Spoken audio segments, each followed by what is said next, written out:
Hello friends, welcome to my YouTube channel my village my academy. आज के video में हम डिस्कस करेंगे एमनियोसेंटेसिस टेक्निक के बारे में, जिसको हिंदी में उल्बवेदन तकनीक कहते हैं। इस तकनीक के माध्यम से प्रसव से पहले गर्भ में पल रहे बच्चों में आनुवंशिक रोगों का पता लगाने के लिए किया जाता है, लेकिन इस तकनीक का उपयोग लिंग जांच के लिए भी किया जाने लगा था। लिंग जांच कानूनन अपराध है। इसके लिए 5 वर्ष की कैद या 1 लाख रुपये जुर्माना या दोनों हो सकता है। जो लिंग जांच करवाएगा और जो डॉक्टर करेगा, दोनों के लिए सज़ा का प्रावधान है। तो एमनियोसेंटेसिस टेक्निक के बारे में इस वीडियो में हम डिटेल से डिस्कस करेंगे। एमनियोसेंटेसिस का मतलब होता है गर्भवती महिला के गर्भाशय की जांच, यानी गर्भ में पल रहे बच्चों में किसी प्रकार का आनुवंशिक रोग तो नहीं है, जैसे सिंड्रोम आनुवंशिक रोग होते हैं। तो अगर किसी गर्भ में पल रहे बच्चों में आनुवंशिक रोग है तो प्रसव से पहले उसका पता लगाकर उसका निदान किया जा सकता है इस तकनीक के माध्यम से। कैसे पता लगाया जाता है? तो हमें पता है कि निषेचन के बाद पहली कोशिका जो बनती है जाइगोट, जिसको कहते हैं जीवन की पहली कोशिका है, क्योंकि सभी जीव जो होते हैं कोशिका से मिलकर बना होता है। तो मैमल्स में, मनुष्य में जो जाइगोट होती है, मनुष्य के जीवन की पहली कोशिका होती है। तो इस कोशिका में धीरे धीरे डिवीजन होता है जाइगोट में, और डिवीजन होने के बाद ये इसमें डिवीजन होगा और ये जाइगोट जो होता है ये भ्रूण में चेंज हो जाता है। तो भ्रूण में चेंज होने के बाद ये आपका भ्रूण में चेंज हो जाता है जाइगोट, और भ्रूण के चारों तरफ एक बाह्य कला का निर्माण हो जाता है, जिसे भ्रूण कला या इंग्लिश में बोलते हैं एमनियन। जैसा आप चित्र में देख सकते हैं, तो बीच में ये भ्रूण है और इसके चारों तरफ एक कला डेवलप हो गई है, इसी को बोलते हैं एमनियन। तो इस टेक्निक में पहले हम क्या करते हैं, तो जो भ्रूण होता है या एमनियन, ये जो होता है आपका एमनियोटिक कैविटी में पाया जाता है। किसमें? एमनियोटिक कैविटी में पाया जाता है। और एमनियोटिक कैविटी में एक द्रव भरा होता है, इस द्रव का नाम है एमनियोटिक फ्लूइड।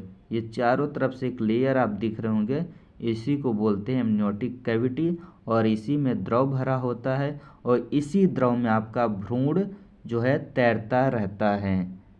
ओके,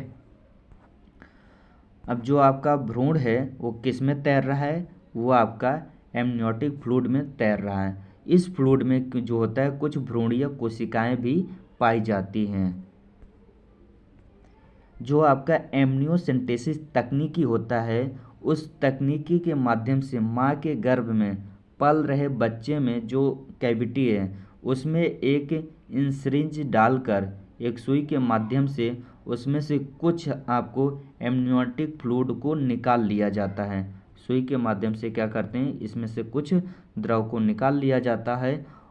तो ये तकनीकी है जो, यानी प्रसव से पहले, यानी प्रसव पूर्व विकारों का पता लगाने के लिए एमनियोटिक द्रव को निकाला जाता है। ओके, तो इस तकनीक का उपयोग कैसे किया जाता है? तो इस द्रव को निकालने के बाद जो हम निकाले हैं यूटेरस यानी गर्भाशय से, किस द्रव को निकाले हैं? एमनियोटिक द्रव फ्लूइड को निकाले। उसको निकालने के बाद हम सेंट्रीफ्यूज करते हैं। जब सेंट्रीफ्यूज करते हैं तो इस द्रव में कुछ कोशिकाएं पाई जाती हैं, जिसे भ्रूणीय कोशिकाएं कहते हैं। ये कोशिकाएं जो होती है सेंट्रीफ्यूज के बाद नीचे बैठ जाती हैं, जिसे फीटस सेल्स कहते हैं। और इस फीटस सेल्स को दूसरे हम रख कर इसमें क्या करते हैं, biochemical analysis and chromosomal investigation के बाद फीटस कोशिकाएं अलग हो जाती है, और फिर इनके माध्यम से कल्चर मीडियम के माध्यम से, सेल कल्चर और कल्चर मीडियम दो इसमें आते हैं, और इसके माध्यम से हम बच्चों में लिंग गुणसूत्र असमानताओं और यदि हो का पता लगाया जा सकता है। अगर बच्चे में किसी प्रकार से लिंग का भी पता चल जाता है कि बच्चा मेल है या फीमेल है, और इसमें किसी प्रकार का आनुवंशिक रोग है, तो इस तकनीकी के माध्यम से हम पता लगाया जा सकता है। अब इसमें कैसे सेक्स का पता लगाया जाता है? सेक्स का मतलब हुआ कि किस तरह इसमें लिंग का, तो इसमें बार बॉडी और सेक्स क्रोमोसोम पाए जाते हैं जो एमनियोटिक फ्लूइड में होते हैं, और इसकी जांच करके भ्रूण के लिंग का निर्धारण किया जाता है कि ये लड़का है कि लड़की है। और ये 99% जो है 99.99% सटीक तकनीक है जिसके द्वारा लिंग का निर्धारण किया जाता है।